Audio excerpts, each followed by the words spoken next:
മൊഴി ഇങ്ങനെയാണ്. നേരത്തെ തന്നെ, അതായത് 50,000 രൂപ ഈ ബന്ധുവീട്ടിൽ, നേരത്തെ ചുള്ളാലത്തെ ഈ രണ്ട് പിതാവിന്റെ സഹോദരനെയും സഹോദരന്റെ ഭാര്യയും കൊലപ്പെടുത്തിയിരുന്നു. ഇവരോട് 50,000 രൂപയ്ക്ക് ആവശ്യപ്പെട്ടിരുന്നു എന്നതാണ്. പക്ഷേ ഈ 50,000 രൂപ കടമായി ചോദിച്ചപ്പോൾ ബന്ധുക്കൾ കളിയാക്കുന്ന തരത്തിലേക്ക്, അപമാനിക്കുന്ന തരത്തിൽ സംസാരിക്കുന്ന സ്ഥിതിയാണ് ഉണ്ടായത് എന്നതാണ്. ഒപ്പം തന്നെ പണം നൽകാൻ സമ്മതിച്ചില്ല, മോശമായി അഫാനോട് സംസാരിക്കുന്ന സ്ഥിതിയും ഉണ്ടായി. ഇത് അഫാനെ പ്രകോപിപ്പിച്ചു എന്നതാണ് ഈ ഉമ്മയുടെ മൊഴിയിൽ പ്രധാനമായും പറയുന്നത്. ഈ അപമാനവും ഒപ്പം തന്നെ പണം കിട്ടാത്തതും കൊലപാതകത്തിന് കാരണമായി എന്നുള്ളതാണ്. അതായത് ഉമ്മ പറയുന്നത്, ഈ പ്രകോപനം അന്ന് രാവിലെയും, അതായത് ഇതിന്റെ തലേ ദിവസമാണ് പണം ചോദിക്കുന്നത്. പക്ഷെ കൊലപാതകം ചെയ്യുന്ന അന്ന് രാവിലെയും ഈ പണം ചോദിച്ച് അഫാൻ ഫോൺ വിളിച്ചിരുന്നു. പക്ഷെ പണം തരില്ല എന്ന് ഉറപ്പിച്ചു പറയുകയായിരുന്നു എന്നതാണ്. അതിന്റെ വൈരാഗ്യം തീർക്കാൻ എല്ലാവരെയും കൊല്ലാം എന്ന രീതിയിലേക്ക് അഫാൻ എത്തുന്നു എന്നതാണ്. അതിന്റെ ഭാഗമായി പിന്നാലെ തന്നെ ഈ ഉമ്മയെ ഉപദ്രവിച്ചു എന്നതാണ് ഉമ്മ പറയുന്നത്. Hello guys, welcome back. അഫാനുമായി ബന്ധപ്പെട്ട അഫാന്റെ ഉമ്മ നൽകുന്ന ഏറ്റവും നിർണായകമാകുന്ന തെളിവുകൾ ആണ് ഇപ്പോൾ പുറത്തു വന്നുകൊണ്ടിരിക്കുന്നത്. ഏറ്റവും ലേറ്റസ്റ്റ് ആയിട്ട് അഫാന്റെ ഉമ്മ പറഞ്ഞ ചില കാര്യങ്ങളാണ്. ഇന്നലെ അഫാന്റെ ഉമ്മ, അഫാനാണ് ഇത് ചെയ്തത്, അഫാനാണ് തന്നെ കൊലപ്പെടുത്താൻ ശ്രമിച്ചതെന്ന് സത്യം തുറന്നു പറഞ്ഞിരുന്നു. അതിനു മുമ്പ് 24-ൽ നമ്മൾ കണ്ടതാണ് ഇതേപോലെ താൻ കട്ടിലിൽ നിന്ന് വീണാണ് ഈ അപകടം പറ്റിയതെന്ന് അഫാന്റെ ഉമ്മ ഒരു കള്ളം പറഞ്ഞു. ചിലപ്പോൾ അവരുടെ ഓർമ്മപ്പിശകായിരിക്കാം, സെഡേഷന്റെ പ്രശ്നം കൊണ്ടായിരിക്കാം എന്നൊക്കെ പറഞ്ഞു. എന്നാലും ഞാൻ ഇപ്പോഴും ഈ ഉമ്മ എന്ന് പറയുന്ന, ഈ അഫാന്റെ ഉമ്മ എന്ന് പറയുന്ന ഈ ഒരു സ്ത്രീ, അഫാന്റെ ഈ ഒരു അവസ്ഥയ്ക്ക് വലിയൊരു കാരണം ഈ ഉമ്മയാണെന്നാണ് ഞാൻ പറയാൻ ആഗ്രഹിക്കുന്നത്. കാരണം ഈ ഉമ്മ ഇപ്പോഴും, ഈ നിമിഷവും, നിങ്ങളൊരു പക്ഷേ വിചാരിക്കുന്നുണ്ടാവും ഉമ്മ ഇപ്പോ വഴി മാറ്റി പറഞ്ഞപ്പോൾ ഉമ്മ നല്ലൊരു ഉമ്മയാണെന്ന് വിചാരിക്കുന്നുണ്ടാവും. ഇപ്പോഴും ഈ ഉമ്മ കഷ്ടപ്പെടുന്നത് അഫാനെ എങ്ങനെയെങ്കിലും രക്ഷപ്പെടുത്താനാണെന്നാണ് ഞാൻ മനസ്സിലാക്കുന്നത്. അതിനുതകുന്ന ചില കാര്യങ്ങൾ തന്നെയാണ് പുറത്തു വന്നുകൊണ്ടിരിക്കുന്നത്. തുടക്കം തൊട്ടേ ഉമ്മ ഒരേ മൊഴിയിലായിരുന്നു, താൻ കട്ടിലിൽ നിന്ന് വീണയാണെന്ന് പറയുന്നു. കഴിഞ്ഞ ദിവസം എല്ലാവരെയും അത്ഭുതപ്പെടുത്തിക്കൊണ്ട് ഉമ്മ പറഞ്ഞത്, തനിക്ക് മൂത്ത മോനെയെങ്കിലും വേണം, തന്റെ മൂത്ത മകനെ തനിക്ക് വിട്ടു നൽകണം, അതിനുവേണ്ടി ശ്രീകണ്ഠൻ നായർ എന്ന് പറയുന്ന നമ്മുടെ 24-ന്റെ MD-യോട് പറഞ്ഞു. അതും തന്നെ പറയട്ടെ, 24 എന്ന് പറയുന്ന ചാനൽ ചെയ്ത ഏറ്റവും വലിയ ഊളത്തരം തന്നെയാണ് ഈ ഒരു തള്ളക്ക് വീട് വെച്ചു കൊടുക്കാൻ പോകുന്നത്. ഇത് യാതൊരു ആവശ്യമില്ല, അവരത് അറിയിക്കുന്നില്ല. ഇത്രയും അധികം 35 ലക്ഷം രൂപ കടം മേടിച്ച ഈ തള്ള ഈ മകനെ കൊണ്ട് ഈ പ്രവൃത്തി ചെയ്യാനുള്ള വലിയൊരു കാരണക്കാരിയാണ്. സോ ഈ തള്ളയ്ക്ക് വീട് വെച്ചു കൊടുക്കുന്നതിനോട് ഏതെങ്കിലും ഒരു വ്യക്തി യോജിക്കുമെന്ന് എനിക്ക് തോന്നുന്നില്ല. അത് വളരെ അനാവശ്യമായൊരു തീരുമാനമാണ് 24 ന്യൂസ് എടുത്തത്.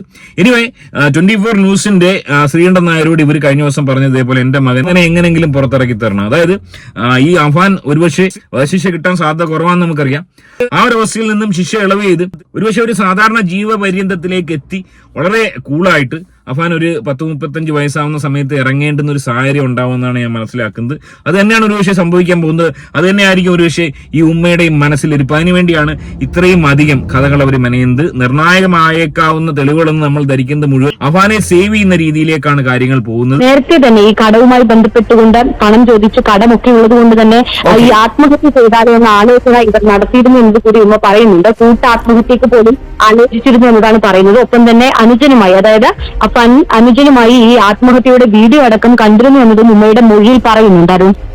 ഏറ്റവും ലേറ്റസ്റ്റ് ആയിട്ട് അഫാന്റെ ഉമ്മ കൊടുത്തൊരു മൊഴിയാണിത്. അതായത് ആത്മഹത്യ ചെയ്യാൻ വേണ്ടി വീഡിയോ സനിയനടക്കം കുടുംബം ഒന്നടങ്കം കണ്ടു എന്നുള്ളൊരു നിർണായക വെളിപ്പെടുത്തൽ ഉമ്മ നടത്തുന്നു. അതായത് കഴിഞ്ഞ ദിവസം ഉമ്മ പറഞ്ഞ ആ ഒരു വെളിപ്പെടുത്തലും ഇതുമായിട്ട് നമ്മൾ ഒരുമിച്ച് വെച്ച് നോക്കുമ്പോൾ അതുകൂടെ ഒന്ന് കാണാം. കാര്യം അഫാൻ തന്നെയാണ് തന്നെ ആക്രമിച്ചതെന്ന് മാതാവ് ഷെമി മൊഴി നൽകിയിട്ടുണ്ട്. ഈ കേസുണ്ടായി ഇത്രയും കാലം, ഇത്രയും ദിവസം ഇതുവരെയും അങ്ങനൊരു മൊഴി ഷെമിയുടെ ഭാഗത്ത് നിന്നുണ്ടായിട്ടില്ല. മാത്രവുമല്ല, ആ ഇൻസിഡന്റ്, അന്നേരം നടന്ന, ആ ദിവസം നടന്ന ഇൻസിഡന്റ് ഓരോന്നോരോന്നായി ഷെമി എന്ന് പോലീസിനോട് പറഞ്ഞിട്ടുണ്ട്. പക്ഷെ അതിലും വ്യക്തത പോലീസ് പ്രതീക്ഷിക്കുന്നു.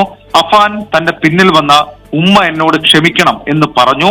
അതിനുശേഷം താൻ ക്ഷമിച്ചിരിക്കുന്നു എന്ന് പറഞ്ഞപ്പോൾ ഈ പിന്നിൽ നിന്ന് കഴുത്തിലുണ്ടായിരുന്ന ഷാൾ ഉപയോഗിച്ചുകൊണ്ട് കഴുത്തു മുറുക്കി. അപ്പോൾ തന്നെ ബോധം പോയി എന്ന് ഷെമി പറഞ്ഞിട്ടുണ്ട്. പിന്നീട് ബോധം വന്നപ്പോൾ പോലീസുകാർ ജനൽ തകർക്കുന്നതാണ്, മുറിയുടെ ജനൽ തകർക്കുന്നതാണ് കണ്ടതെന്നും ഷെമി ഇപ്പോൾ പറഞ്ഞിട്ടുണ്ട്. പക്ഷെ അതിനുശേഷം നടന്നിട്ടുള്ള സംഭവങ്ങൾ, പ്രത്യേകിച്ച് ഈ ഷെമിയെ ആദ്യം ആക്രമിച്ച് ഷാൾ കൊണ്ട് കഴുത്ത് ഞെരിച്ച ശേഷം അഫാൻ വീട്ടിൽ നിന്ന് മുറിയിൽ പൂട്ടിയിട്ട ശേഷം പോയിരുന്നു. ആ സമയത്തൊക്കെ ഷെമി അർദ്ധബോധാവസ്ഥയിലായിരുന്നു എന്നാണ് നമ്മൾ കരുതുന്നത്. അതായത് മനസ്സിലാക്കേണ്ടത്, ആദ്യം ഉമ്മ നൽകിയ മൊഴി തന്നോട് ക്ഷമിക്കണമെന്ന് പറഞ്ഞതിന് ശേഷം ഷാൾ മുറുക്കി തന്നെ കൊല്ലാൻ ശ്രമിച്ചു എന്നാണ് പറയുന്നത്. അതായത് ആത്മഹത്യ ചെയ്യണമെന്നൊക്കെയുള്ള ആഗ്രഹങ്ങൾ പറയുകയും പ്ലാനിംഗ് ഒക്കെ നടത്തുകയൊക്കെ ചെയ്തെങ്കിലും പൂർണ്ണമായി അതിന്റെ ഒരു തീരുമാനത്തിലേക്ക് ഇവർ എത്തിയിരുന്നില്ല. പൊടുന്നനെ രാവിലെ വന്നിട്ട് ഈ പറഞ്ഞ അഫാൻ പിന്നിൽ നിന്നിട്ട് അമ്മ എന്നോട് ക്ഷമിക്കണമെന്ന് പറഞ്ഞപ്പോൾ ഞാൻ ക്ഷമിച്ചിരിക്കുന്നു എന്നാണ് പറയുന്നത്. എന്തിന്റെ പേരിലാണെന്ന് അറിയില്ല. ഞാൻ ക്ഷമിച്ചിരിക്കുന്നു എന്ന് പറഞ്ഞപ്പോൾ ഇതേപോലെ വളരെ അപ്രതീക്ഷിതമായി ഷാളിട്ട് മുറുക്കി മുറുക്കി തല ഭിത്തിയിലടിച്ച് കൊല്ലാൻ ശ്രമിച്ചു. എന്നിട്ട് ഷെമി കൊല്ലപ്പെടുന്നില്ല. അവിടെ മനസ്സിലാക്കേണ്ട ഒരു കാര്യം, ഈ പറഞ്ഞ അനിയനെ അടക്കം അല്ലെങ്കിൽ ഈ പറഞ്ഞ ലത്തീഫിനെയും ഭാര്യയും അടക്കം ബർസാനെ അടക്കം കൊല്ലാൻ അഫാൻ പ്ലാൻ ഇട്ടിരുന്നുവെന്ന് ഈ ഉമ്മയോട് പറഞ്ഞിട്ടില്ല. അത് തന്നെയാണ് ഏറ്റവും എഗെയിൻസ്റ്റ് ആയിട്ട് അഫാനെതിരെ വരുന്നത്. അതായത് തന്റെ കുടുംബത്തെ രക്ഷിക്കാനായിരുന്നില്ല, അതിൽ തന്റെ മനസ്സിലുള്ള ഒരു കൊടും ക്രൂരനായ ഒരു കൊടും കുറ്റവാളി പുറത്തിറങ്ങിയായിരുന്നു എന്ന് അതിൽ നിന്ന് തന്നെ വ്യക്തമാണ്. എന്നാൽ ഇന്നത് ഷെമി കുറച്ചുകൂടി അഫാനെ സേവ് ചെയ്യുന്ന രീതിയിലാണ് ഈ ഉമ്മ പറഞ്ഞിരിക്കുന്നത്. അതായത് കൊല ചെയ്യാനുള്ള ഒരു കാരണം ഈ പറഞ്ഞ പൈസ ചോദിച്ചവർ കൊടുത്തില്ല, ലത്തീഫ് അടക്കം കൊടുത്തില്ല, അതിനുള്ള ദേഷ്യം. അതുപോലെ തന്നെ നമ്മൾ ഓൾറെഡി പ്ലാൻ ഇട്ടിരുന്നു ആത്മഹത്യ ചെയ്യാൻ. അനിയനോട് ഇത് പറഞ്ഞിരുന്നു, നമ്മൾ ഒന്നടങ്കം ഈ പറഞ്ഞ വീഡിയോസ് ഒക്കെ കണ്ടിരുന്നു എന്നാണ് പറയുന്നത്. മറുഭാഗത്ത് പിതാവ് റഹീമിന്റെ ഒരു ഉറച്ച തീരുമാനം അതുകൊണ്ടൊന്ന് ശ്രദ്ധിക്കുക. അദ്ദേഹം പറയുന്നത് തനിക്ക് ഈ മകനും കൂടി, അതായത് ഇത്രയും അധികം ക്രൂരമായ രീതിയിൽ കൊലപാതകം നടത്തിയ ഈ മകനും കൂടി നഷ്ടപ്പെടുകയായിരുന്നു താൻ ആഗ്രഹിച്ചത്. അഫാന്റെ മരണം കൂടെ ഇതിനോടൊപ്പം നടന്നിരുന്നെങ്കിൽ തനിക്ക് ഏറെ ആശ്വാസമാകുമായിരുന്നു എന്നാണ് അദ്ദേഹം പറയുന്നത്. എനിക്കൊന്നും അതിനെക്കുറിച്ച് അറിയത്തില്ല, അതിനെക്കുറിച്ച് സൂചനയില്ല. എന്തിനവൻ ചെയ്തെന്ന് വെച്ചാൽ അതും അറിയത്തില്ല. ഉമ്മയായിട്ടൊക്കെ നല്ല ഇതായിരുന്നു. വന്നാലും എന്തെങ്കിലുമൊക്കെ കൊടുക്കുമായിരുന്നു. ഞാൻ ആഗ്രഹിക്കുന്നു അവരുടെ ചത്തുപോയിരുന്നെങ്കിൽ നമുക്ക് പ്രശ്നമില്ലായിരുന്നു.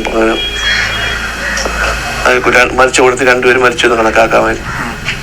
അതിനും കൂടെ മരിച്ചാൽ മതി. ഞാൻ രണ്ടാൾ നഷ്ടപ്പെട്ടു, ഞങ്ങളുടെ മക്കളില്ലാത്ത അവസ്ഥയായി അതുപോലെ കണക്കാക്കാമായിരുന്നു. സോ ഈ ഒരു വിഷയവുമായി ബന്ധപ്പെട്ട് ഞാൻ മനസ്സിലാക്കുന്നത് ഇപ്പോഴും പല ആളുകളും ഈ പറഞ്ഞ ഉമ്മ അഫാനെ തള്ളി പറഞ്ഞു എന്ന് പറയുമ്പോഴും ഈ ഉമ്മയുടെ ഈ കൊടുത്തുകൊണ്ടിരിക്കുന്ന മൊഴികൾ അഫാന് ഗുണകരമായി വരാനുള്ള സാധ്യതയാണ് ഞാൻ കാണുന്നത്. വളരെ കൂളായി അഫാൻ എന്ന് പറയുന്ന ഈ പരമനാറി, ഈ അപരാധി മകൻ ഇറങ്ങി വരാനുള്ള ചാൻസ് ഉണ്ട്. തീർച്ചയായും ഞാൻ മനസ്സിലാക്കുന്ന ഒരു വിഷയം, ഈ ഒരു തള്ളക്ക് ഈ അഫാന്റെ കൈകൊണ്ട് തന്നെ മരിക്കണമെന്ന ആഗ്രഹം ഉള്ളതുകൊണ്ടായിരിക്കാം ഇവനെ എങ്ങനെയെങ്കിലും പുറത്തിറക്കാൻ ഒരു ശ്രമം ഇവര് നടത്തുന്നത്. ഒരുപക്ഷെ നമ്മുടെ നീതിന്യായ വ്യവസ്ഥയുടെ ഒരു അവസ്ഥ നമുക്കറിയാം. ഈ പറഞ്ഞ കണക്ക് പ്രധാന സാക്ഷി എന്ന് പറയുന്ന ഈ ഒരു വ്യക്തി തന്നെ ഈ രീതിയിലുള്ള മൊഴി കൊടുത്തു കഴിഞ്ഞാൽ വളരെ ദുർബലമായി പോയി ഈ ഒരു കേസ്. അഫാന് കിട്ടാൻ പോകുന്ന ശിക്ഷയെന്ന് കണ്ടു തന്നെ അറിയേണ്ടിയിരിക്കുന്നു. എനിവേ ഒരു കാര്യം പറയാൻ ആഗ്രഹിക്കുന്നതെന്ന് വെച്ചാൽ ഈ ഒരു വിഷയത്തിൽ ഒരു തരത്തിലും യാതൊരു പരിഗണനയും ഒരു മനുഷ്യനും അഫാന്റെ ഈ ഉമ്മയ്ക്കോ അഫാനോ നൽകേണ്ടതില്ല എന്ന് തന്നെയാണ് എന്റെ അഭിപ്രായം. ഈ പറഞ്ഞ വാപ്പയ്ക്ക് വേണമെങ്കിൽ ആരെങ്കിലും വീട് വെച്ച് കൊടുക്കുകയാണെങ്കിൽ വളരെ നല്ല കാര്യം. ഈ ഉമ്മയ്ക്ക് യാതൊരു പരിഗണനയും, അതായത് ഈ 35 ലക്ഷം രൂപ കടം എങ്ങനെ ഉണ്ടായെന്നുള്ളത് ഇപ്പോഴും അവ്യക്തമാണ്. അങ്ങനെ ഒരു വ്യക്തിക്ക് ഇനി ഒരു വീട് വെച്ച് കൊടുത്തു കഴിഞ്ഞാൽ സ്വാഭാവികമായി 10-12 വർഷം കഴിഞ്ഞ് കഴിഞ്ഞാൽ അഫാൻ എന്ന് പറയുന്ന ഈ നരാധമൻ, ഈ പന്ന റാസ്കൽ പുറത്തിറങ്ങി വരും. അവൻ ആ വീട്ടിൽ കല്യാണം കഴിച്ച് സുഖമായി ജീവിക്കാൻ പറ്റും. വീണ്ടും അവൻ ഈ ഉമ്മയോ അല്ലെങ്കിൽ ഈ പറഞ്ഞ ബാപ്പയോ നാട്ടുകാരെയോ അവന്റെ ഭാര്യയോ മക്കളെയൊക്കെ കൊല്ലുന്ന രീതിയിലേക്ക് പോകും. അത്രയും നരാധമനായ ഒരു വേൾഡ് ക്രിമിനൽ അപരാധി മോനെ ഈ ഭൂമിക്ക് മുകളിൽ വെച്ച് പുറപ്പിക്കുന്നത് തന്നെ ഏറ്റവും വലിയ ഒരു മണ്ടത്തരം തന്നെയാണ്. നമ്മൾ അടിക്കടി കേട്ടുകൊണ്ടിരിക്കുന്ന കൊലപാതകങ്ങൾ പോലെ വീണ്ടും അഫാൻ ഒരാളെ കൊന്നുവെന്ന് അല്ലെങ്കിൽ അഫാൻ കാരണം ഒരാൾ കൊല്ലപ്പെട്ടുവെന്ന് കേൾക്കാതിരിക്കട്ടെ എന്ന് തന്നെയാണ് ആഗ്രഹിക്കുന്നത്. ഇനി ഈ വിഷയത്തിൽ നിങ്ങളുടെ അഭിപ്രായം കമന്റായി രേഖപ്പെടുത്തുക. മറ്റൊരു വീഡിയോ ആയിട്ട് കാണാം.